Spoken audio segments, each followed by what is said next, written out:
வாங்க serial prediction பார்க்கறதுக்கு முன்னாடி, யாரெல்லாம் நம்ம சேனலுக்கு புதுசா வந்திருந்தீங்கன்னா, நம்ம சேனல சப்ஸ்கிரைப் பண்ணிக்கோங்க. விஜயும், காவேரியும் குழந்தையோட சேர்ந்து ஃபோட்டோ எடுத்துக்கிட்டது யாருக்கெல்லாம் பிடிச்சிருந்துச்சோ, இந்த வீடியோக்கு ஒரு லைக் போட்டுருங்க. ரொம்ப நாள் கழிச்சு விஜய் ரொம்ப சந்தோஷமா இருந்தது அவங்க முகத்திலேயே நல்லா தெரிஞ்சுச்சு. ஏன்னா, காவேரி என்னதான் கோவப்பட்டாலும், விஜய் அத பொருட்படுத்தாம காவேரிக்காக எல்லாமே பண்றது ரொம்ப நல்லா இருந்துச்சு. இந்நேரத்துல விஜய் காவேரிய அவங்க வீட்டுக்கு இன்வைட் பண்றாங்க. ஆனா, காவேரி பயங்கர கோவத்துல இருக்கிறாங்க. அவங்க கூப்பிட்டாங்கன்னா நம்ம போகணுமா? நான் போக வரமாட்டேன் அப்படின்னு சொல்லிட்டு பிடிவாதமா இருக்கிறாங்க. மறுநாள் ஸ்கூலுக்கு கிளம்பி இங்க அம்முவ விடுறதுக்காக விஜய் வந்துட்டு இருக்காங்க. ஸ்கூலுக்கும் வந்துடுறாங்க. ஆனா வந்து இன்னும் காவேரி வரலையே! இத்தன நாளா காவேரியோட மிஸ்ஸு காவேரின்னு சொல்லிட்டு விஜய்க்கு தெரியாது. அதனால ஸ்கூல்ல விட்டுட்டு விஜய் பாட்டுக்கு கிளம்பி போயிட்டே இருப்பாங்க. இப்ப தான் தெரிஞ்சுச்சே, நம்ம காவேரி தான் நம்ம அம்மாவோட மிஸ்ஸுன்னு சொல்லிட்டு. அதனால விஜய் அங்க இருந்து வெயிட் பண்ணி, காவேரிய பார்த்துட்டு தான் போகணும் அப்படின்னு சொல்லிட்டு, இன்னும் டைம் இருக்குல்லன்னு சொல்லிட்டு அந்த குழந்தைய உட்கார வச்சு வேடிக்கை பார்த்துட்டு இருக்காங்க. காவேரி வர்றாங்களா இல்லையான்னு சொல்லிட்டு. காவேரி வந்ததும், உனக்கு டைம் ஆயிடுச்சுன்னு சொல்லிட்டு அந்த குழந்தைய அனுப்பி விடுறாங்க. "ஏன்பா இன்ன வரைக்கும் மிஸ் வரலன்னு சொல்லி பார்த்துட்டு இருந்தீங்க. மிஸ் வந்ததும் என்ன அனுப்பி விடுறீங்களா?" அப்படின்னு அந்த குழந்தையும் சொல்லுது. "சரிடா, அதான் மிஸ் வந்துட்டாங்கல்ல. மிஸ் வந்த பிறகு தானே கிளாஸ் நடக்கும். அதுக்காக தான் நான் வெயிட் பண்ணேன்." அப்படின்ட்டு அந்த விஜய் சொல்றாங்க. "சரி பாய்ப்பா, மிஸ் கூட நான் நடந்து போயிடுறேன்." அப்படின்னு சொல்லிட்டு வேகமா அந்த குழந்தை வந்து காவேரி கூடயே போயிடுறாங்க. உடனே காவேரி பார்த்ததும், "குட் மார்னிங் மிஸ்" அப்படின்னு சொல்லிட்டு சொல்றாங்க. "ஓ! நீ இப்ப தான் வந்தியா?" அப்படின்னு சொல்லிட்டு கேட்டுட்டு திரும்பி பார்க்குறாங்க. உடனே விஜய் அங்க இருந்துட்டு, "குட் மார்னிங் மிஸ்" அப்படின்னு சொல்லிட்டு விஜய் சொல்றாங்க. உடனே காவேரி முறைச்சுட்டே உள்ள போயிடுறாங்க. இங்க குழந்தை கிளாஸ்க்கு போடா, நான் ஆஃபீஸ் ரூம் போயிட்டு வரேன்னு சொல்லிட்டு, குழந்தைகிட்ட சொல்லிட்டு காவேரி போறாங்க. காவேரி குழந்தைங்களுக்கெல்லாம் கிளாஸ் எடுத்துட்டு இருக்காங்க. கிளாஸ்லாம் முடிஞ்சிடுது. ஈவினிங் ஆயிடுது. இங்க குட்டி காவேரி, "மிஸ் நீங்க இன்னைக்கு நைட்டு எங்க வீட்டுக்கு டின்னருக்கு கண்டிப்பா வந்துடணும் மிஸ்" அப்படின்னு சொல்லிட்டு அந்த குழந்தை சொல்லுது காவேரி கிட்ட. உடனே காவேரி யோசிச்சுட்டே இருக்கிறாங்க. "சரிடா, எனக்கு கொஞ்சம் வேலை இருக்கு. வர முடியுமான்னு தெரியல" அப்படிங்கிறாங்க. "மிஸ் கண்டிப்பா வந்துடணும்" அப்படின்னு சொல்லிட்டு சொல்றாங்க. ஆனா காவேரி, "பாப்போம்டா" அப்படின்னு சொல்லி தான் போறாங்க. இங்க வெளியில வந்தா விஜய் வெயிட் பண்ணிட்டு இருக்காங்க அம்மாவுக்காக. அப்ப காவேரியோட சேர்த்து குட்டி காவேரி வரத பார்த்துட்டு விஜய்க்கு சந்தோஷமா இருக்குது. 2 பேரும் சேர்ந்து வரத பார்த்துட்டு, உடனேவும் இங்க அம்முவ வண்டியில உட்கார வைக்கிறாங்க. "மிஸ் உங்களையும் நான் ட்ராப் பண்ணிடுறேன் மிஸ்" அப்படின்னு சொல்லிட்டு விஜய் சொல்றாங்க. "இல்ல, இல்ல நான் நடந்து போய்க்கிறேன். எனக்கு நடந்து போனா தான் நல்லாயிருக்கும்" அப்படின்னு சொல்லிட்டு இங்க காவேரி சொன்னதும், "மிஸ் வண்டியில உட்காருங்க மிஸ், அப்பா தான் சொல்றாங்கல்ல" அப்படிங்கிறாங்க. "வேண்டாம் நான் நடந்தே போய்க்கிறேன். எனக்கு போற வழியில ஒரு வேலை இருக்கு" அப்படின்னு சொல்லி சொல்றாங்க. மிஸ் வாங்க மிஸ், போகும்போது நீங்க என்ன வேலை இருக்கோ அங்க இறங்கிக்கோங்க. எங்க கூட வண்டியில வாங்க மிஸ். அப்பதான் நல்லாயிருக்கும்" அப்படின்னு சொல்லிட்டு அந்த குழந்தை வந்து ஃபோர்ஸ் பண்றதுனால வேற வழி இல்லாம காவேரி வண்டியில ஏறி உட்காந்துக்கிறாங்க. உட்காந்ததும் விஜய் வீடு வரைக்கும் ட்ராப் பண்றாங்க. என்னதான் இருந்தாலும் இவர் ஓவர் அட்வான்டேஜ் எடுத்துக்கிற மாதிரியே இருக்குதே அப்படின்னு சொல்லிட்டு இங்க காவேரிக்கு வந்து மனசுக்குள்ள தோணுது. வீட்டுக்கு வந்து விட்டதும் சாரதா, "ஏதோ கார் சவுண்ட் கேட்டுச்சுடி. யார் கூடடி வந்த?" அப்படின்னு சொல்லி கேட்டாங்க. அதான் அந்த குழந்தையோட அப்பா. அந்த ஆளு தான் ஓவரா பண்ணிக்கிட்டு இருக்கு. எப்ப பார்த்தாலும் என்கிட்ட ஜொல்லு விடுற மாரியே பேசிக்கிட்டு இருக்கு. எனக்கு என்னமோ சரியா படலமா அப்படின்னு காவேரி சொல்றத பார்த்துட்டு சாரதா வந்து மனசுக்குள்ளயே சிரிக்கிறாங்க. இங்க "சரிடி கிளம்புடி, இன்னைக்கு டின்னருக்கு அந்த வீட்ல கூப்பிட்டுருக்காங்க நம்ம போவோம்" அப்படின்னு சொல்லிட்டு சாரதா சொல்றாங்க. "எம்மா நான் அவ்வளோ தூரம் சொல்லியும், அவங்க வீட்டுக்கு போகணும்னு சொல்றியே, நீ போயிட்டு வா நான் வரல" அப்படின்னு சொல்லிட்டு காவேரி கிளம்பாம உட்காந்துட்டு இருக்காங்க. உடனே சாரதா வந்துட்டு விஜய்க்கு கால் பண்றாங்க. கால் பண்ணி "தம்பி, அவ வரமாட்டேன்னு சொல்லிக்கிட்டு இருக்கா தம்பி. நீங்க 2 பேரும் இங்க வந்தீங்கன்னு வச்சுக்கோங்க. ஆனா பாப்பா கூப்பிட்டான்னா கண்டிப்பா வருவா. நீங்க 2 பேரும் சேர்ந்து இங்க வந்துருங்க" அப்படின்னு சொல்லிட்டு சாரதா வந்து பிளான் போட்டு குடுக்குறாங்க. உடனே விஜயும் அந்த குட்டி குழந்தையும் இங்க நேரா சாரதா வீட்டுக்கு வந்துடுறாங்க. "என்ன மிஸ்ன்னு சொல்லிட்டு வீட்டுக்குள்ள வருது அந்த குழந்தை. வந்ததும் காவேரி, "என்ன மறுபடியும் வீட்டுக்கு வந்துட்டாங்க?" அப்படின்னு சொல்லிட்டு ஆச்சரியமா பார்க்குறாங்க. உடனே சாரதா வந்துட்டு, "என்னடா தங்கம் திடீர்னு வந்திருக்கீங்க?" அப்படின்னு சொல்லிட்டு கேட்குறாங்க. உடனேவும் காவேரி, "மிஸ் வாங்க எங்க வீட்டுக்கு போகலாம். டின்னருக்கு நாங்க உங்கள இன்வைட் பண்ணியிருக்கோம்ல. வாங்க மிஸ்" அப்படின்னு சொல்லிட்டு அந்த குழந்தை கூப்பிடுது. உடனே காவேரி இருந்துட்டு, "இருக்கட்டும்டா, நாங்க இன்னொரு நாளைக்கு வர்றோம்" அப்படின்னு. "உங்களுக்கு என்னென்ன பிடிக்குமோ, அது எல்லாமே நாங்க ரெடி பண்ணிட்டோம். இன்னொரு நாளைக்கு எப்படி மிஸ்? இன்னைக்கே வாங்க மிஸ்" அப்படின்னு சொல்லிட்டு அந்த குழந்தை சொல்லுது. உடனே குழந்தையோட பேச்சுக்கு தட்ட முடியாம காவேரியும் வரதுக்கு சம்மதிக்கிறாங்க.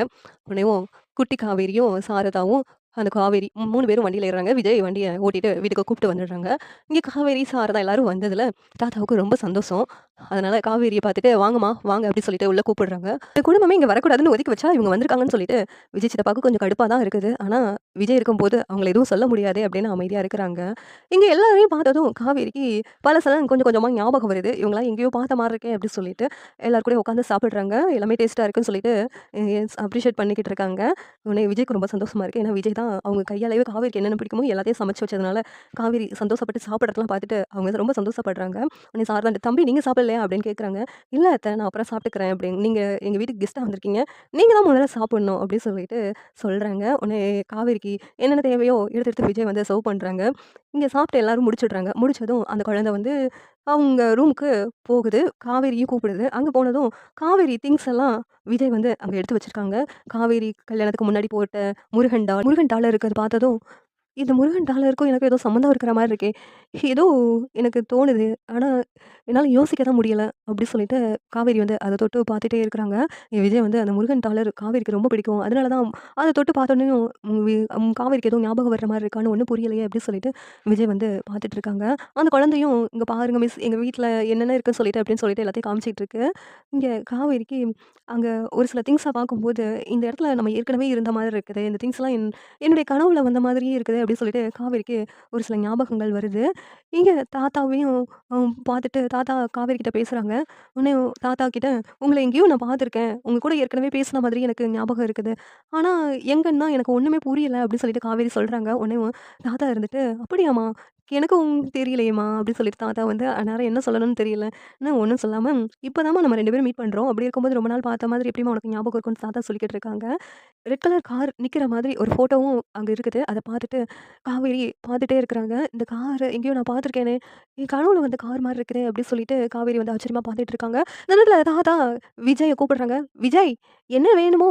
ஜூஸ் ஏதாவது இருந்தா குடுக்க சொல்லு." அப்படின்னு சொல்லிட்டு சொல்றாங்க. விஜய், இவங்க பேரு விஜயா? இந்த பேரையும் எங்கேயோ கேள்விப்பட்ட மாரி இருக்கே! இந்த பேர் வந்து ஏதோ இந்த பேர கேட்டதும் என் மனசுல ஏதோ தோணுதே! ஏதோ எல்லாரும் மறைக்கிறாங்களா? அப்படின்னு சொல்லிட்டு இங்க காவேரி யோசனையா வருது. அதுல மயங்கி விழுந்துடுறாங்க. உடனே தண்ணீய எடுத்து தெளிக்கிறாங்க. தெளிச்சதும் காவேரி எழுந்துடுறாங்க. எழுந்ததும் ம் விஜய், நீங்க நீங்க எனக்கு ஏதோ சம்மந்தப்பட்டவங்கன்னு நெனைக்கிறேன். சொல்லுங்க, நீங்க யாரு? எனக்கு என்ன வேணும்? ஏன்னா எனக்கு அடிக்கடி ஞாபகத்துல நீங்க வந்துகிட்டே இருக்கிறீங்க. உங்கள நேர்ல மீட் பண்றதுக்கு முன்னாடியும், நான் ரொம்ப நாள் உங்ககிட்ட பேசி பழகுன மாதிரி எனக்கு ஞாபகங்கள்லாம் வந்துகிட்டே இருக்கு. ப்ளீஸ் சொல்லுங்க. நீங்க எனக்கு என்ன வேணும் சொல்லுங்க ப்ளீஸ் அப்படின்னு சொல்லிட்டு காவேரி விஜய பிடிச்சு அழுதுகிட்டே இருக்கிறாங்க. உடனே விஜய்க்கு கண்ணீரா வருது. அந்த நேரத்துல அ விஜய் காவேரி கிட்ட, "இங்க பாரு காவேரி, நான் சொல்றத கேட்டு நீ அதிர்ச்சி ஆகக்கூடாது. நான் சொல்றத கொஞ்சம் பொறுமையா கேளு." அப்படின்னு சொல்லிட்டு இங்க விஜய் சொல்றாங்க. "என்ன சொல்றீங்க? அப்பன்னா முன்னாடியே நம்ம 2 பேரும் பேசி பழகியிருக்கோமா? நம்ம 2 பேத்துக்கும் ஏதோ சம்மந்தம் இருக்குதா?" அப்படின்னு சொல்லிட்டு காவேரி கேட்குறாங்க. "ஆமா. சம்மந்தம் இருக்குது. ஆனா, நான் சொல்றத கேட்டு நீ அதிர்ச்சி ஆகக்கூடாது. பொறுமையா இருக்கணும். எதையும் ரொம்ப யோசிக்கவும் கூடாது." அப்படின்ட்டு விஜய் வந்து சொல்றாங்க. "சொல்லுங்க. நீங்க எத சொன்னாலும் நான் தாங்கிக்குவேன். ப்ளீஸ் சொல்லுங்க. எனக்கு உண்மை தெரியலன்னா, அதனால தான் எனக்கு மண்டைய வெடிச்சிரும் போல இருக்குது." அப்படின்னு சொல்லிட்டு காவேரி சொன்னதும், சாரதா, "தம்பி உண்மைய சொல்ல போறீங்களா?" அப்படின்ட்டு கேட்குறாங்க. உடனே விஜய், "வேற வழி இல்ல அத்த. காவேரி இவ்வளோ தூரம் கேட்கும்போது நம்ம உண்மைய சொல்லி தான் ஆகணும்னு" சொல்லிட்டு விஜய் வந்து, "நீ என் பொண்டாட்டி." அப்படின்னு சொல்லிட்டு சொல்றாங்க. "அப்பன்னா எனக்கு கல்யாணம் ஆயிடுச்சா? ஏன் இந்த உண்மைய எங்க அம்மா என்கிட்ட சொல்லவே இல்ல? நீங்களும் ஏன் இத்தன நாளா என்ன தேடி வரவே இல்ல?" அப்படின்னு சொல்லிட்டு காவேரி கேள்வியா கேட்குறாங்க. "இங்க பாரு காவேரி, இதுக்கெல்லாம் பதில் ஒரே நாள்ல சொல்ல முடியாது. அப்படி சொன்னாலும் உன்னால ஏத்துக்க முடியாது. கொஞ்சம் பொறுமையா இரு. நான் எல்லாத்தையும் சொல்றேன்." அப்படின்ட்டு விஜய் சொல்றாங்க. "சொல்லுங்க. இத்தன நாளா எதுக்கு என்ன தனியா விட்டுட்டு நீங்க இருந்தீங்க? என் குழந்தையா இது அப்பனா? அம்மு, அம்முவ என்கிட்ட வரவிடாம ஏன் தடுத்து வச்சிருந்தீங்க? நீங்களே வச்சிருந்தீங்க. சொல்லுங்க." அப்படின்னு சொல்லிட்டு இங்க காவேரி ரொம்ப அழுது கேட்குறாங்க. "அதான் உனக்கு பழசெல்லாம் மறந்துருச்சுல. பழச ஞாபகப்படுத்தக்கூடாது அப்படின்னு சொன்னதுனால தான் நாங்க கொஞ்ச நாள் தனியா இருந்தோம். மத்தபடி ஒண்ணும் இல்ல. இப்பதான் உனக்கு தான் கொஞ்சம் கொஞ்சமா சரியாகிட்டு வருதுல்ல. அதான் நீயே கேள்வி கேட்கும்போது எங்களால பதில் சொல்லாம இருக்க முடியல. அதனால தான் உண்மைய சொல்லிட்டோம்." அப்படின்னு சொன்னதும், இங்க காவேரி வந்துட்டு அந்த குழந்தைய கட்டிப்பிடிச்சு அழுகுறாங்க. "அம்மு, நான் தான் உன் அம்மாவா அம்மு? எல்லாரும் நம்மகிட்ட இருந்து இந்த உண்மைய மறைச்சுட்டாங்க. அதனால தான் நீ என்கிட்ட அவ்வளவு அன்பா அட்டாச்டா பழகுற போலுக்க." அப்படின்னு சொல்லிட்டு இங்க காவேரி சொல்லிக்கிட்டு அழுகுறாங்க. "அம்மாவா? நீங்க தான் என் அம்மாவா? அப்பா, இவங்க தான் என் அம்மாவா?" அப்படி சொல்லிட்டு அம்மு கேட்குறாங்க. "ஆமாடா." அப்படி சொல்லிட்டு இங்க விஜய் சொன்னதும், "அம்மா, இனிமேல் நீங்க என்ன விட்டு போக மாட்டீங்கல்ல? இத்தன நாளா ஏன் என்ன விட்டு போனீங்க?" அப்படின்னு சொல்லிட்டு அந்த குழந்தையும் அழுகுது. இனிமேலையும் ரொம்ப சந்தோஷப்படுறாங்க. காவேரிக்கு உண்மை தெரிஞ்சுச்சு அப்படின்னு சொல்லிட்டு. குழந்தைக்கும் அம்மா தெரிஞ்சுச்சு அப்படின்னு சொல்லிட்டு ரொம்ப எல்லாரும் சந்தோஷமா இருக்கிறாங்க. சாரதாவும் காவேரி வாழ்க்கையில இனிமேல் எந்த கஷ்டமும் வரக்கூடாது. அவ சேர்ந்து சந்தோஷமா இருக்கணும் அப்படின்னு சொல்லிட்டு, இங்க சாரதாவும் அதெல்லாம் பார்த்துட்டு ரொம்ப சந்தோஷப்படுறாங்க. எங்க தாத்தாவுக்கும் விஜய், காவேரியோட சேர்ந்துட்டாங்க. நம்ம பிரிச்சு வச்சுட்டோம்னு நினச்சு இத்தன நாளா வருத்தப்பட்டோம். அவங்க 2 பேரும் சேர்ந்ததுல ரொம்ப சந்தோஷம் தான் அப்படின்னு சொல்லிட்டு, இங்க விஜய் காவேரியும் பார்த்துட்டு தாத்தாவும் ரொம்ப சந்தோஷப்பட்டுட்டு இருக்காங்க. இந்த சீரியல் எப்படி இருந்தா நல்லாயிருக்கும்னு நீங்க நினைக்கிறீங்கன்னு கமெண்ட் பண்ணுங்க. இந்த வீடியோ பிடிச்சிருந்தா லைக் பண்ணுங்க, ஷேர் பண்ணுங்க, சப்ஸ்கிரைப் பண்ணுங்க. Thank you.